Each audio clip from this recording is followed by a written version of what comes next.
What about another thing? I know you've been discussing. I don't know if you want to bring it up now or a separate video. Associate of ours has been consuming a lot of, I guess, red pill people. Yes. Andrew Tate, whatever. Yeah. And you had your own theory. Do you want to bring it up now or do you want to leave it another time? I'll bring it up now. So I was sort of thinking about the people that perpetually consume this. Obviously, people know about red pill, blue pill shit.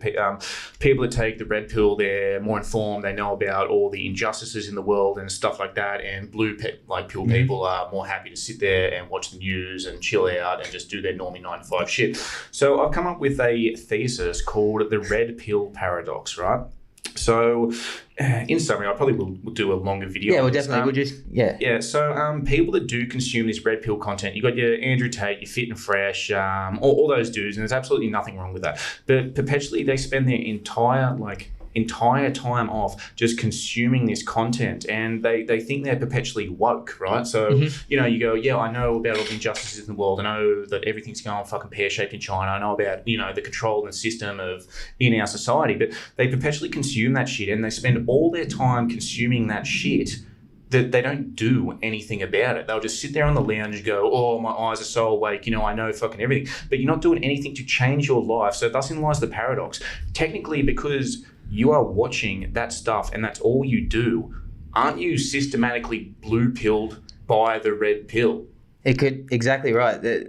I like your take on that and summary about that, and could be a psyop as well. Absolutely, man. It could be controlled opposition. It honestly could be. You know what I mean? So, and look, we know a lot of people that are consumed by this sort of red pill agenda and stuff like that. And they'll always tell you really fucked up facts that usually you and I know anyway. We're like, yes, we know the world's shit. But the way they produce it out and have an audience, and look, I like the ideas of what they produce, and they're awakening people. But also, I think a lot of people are never, as you said, they consume it, keep consuming it. But if you look under it, no offense to it, people got to make money. They are using the people consuming that material to fund their wealth and lavish lifestyles, which also in return push it back to you. This is my watch. Look at this. This is all these women I have. And you know how they get that money? From fucking you. The red pill people who think they're red pilled. Yes. You're essentially blue pilled. You're caught in the fucking paradox. Yeah. You're just as bad if you go, oh, I'm a red pill. Oh, these fucking people are blue pilled. Whatever. Think about it. So definitely think about that. We're going to put more information on that and hopefully bring it out there. And maybe there's a way to overcome that. Is there?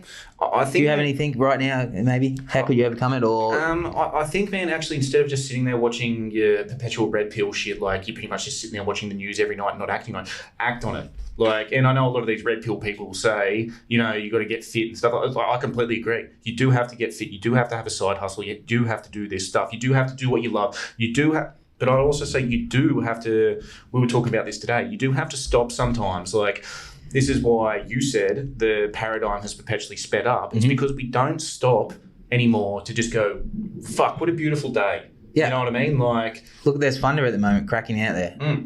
Can you look back maybe years ago where you did just go outside, there could be a lightning storm. It doesn't matter what it is, and just actually took it in. And then I sometimes like looking at cloud formations. I don't know why. They're always different. Yeah, I perpetually do.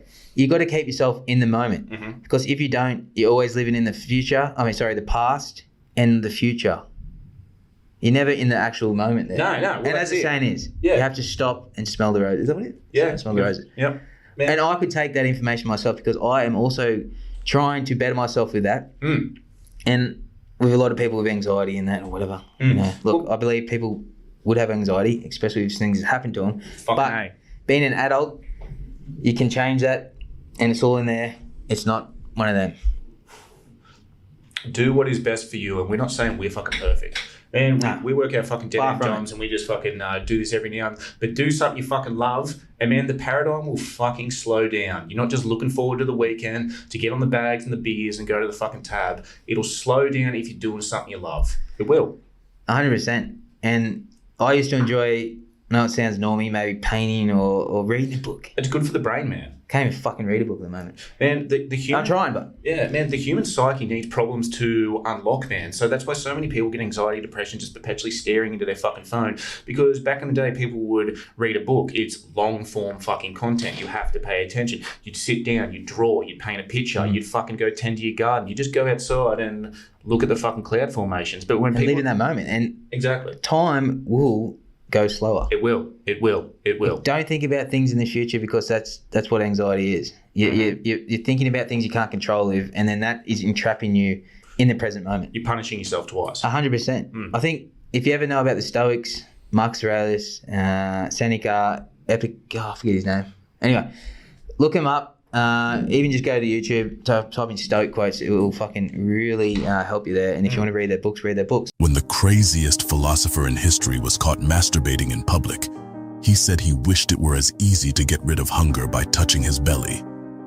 When a man called him a dog, he urinated on the man's leg. When the man got angry, he said, "If I'm a dog, why are you surprised?"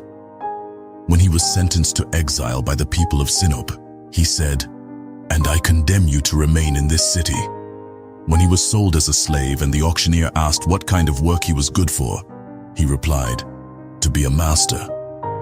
When Plato defined humans as the only featherless bipeds, he entered his lecture with a plucked chicken and said, "Behold, a man." When he saw the son of an unwed mother throwing stones at the crowd, he approached him and said, "Be careful, boy. You might hit your father."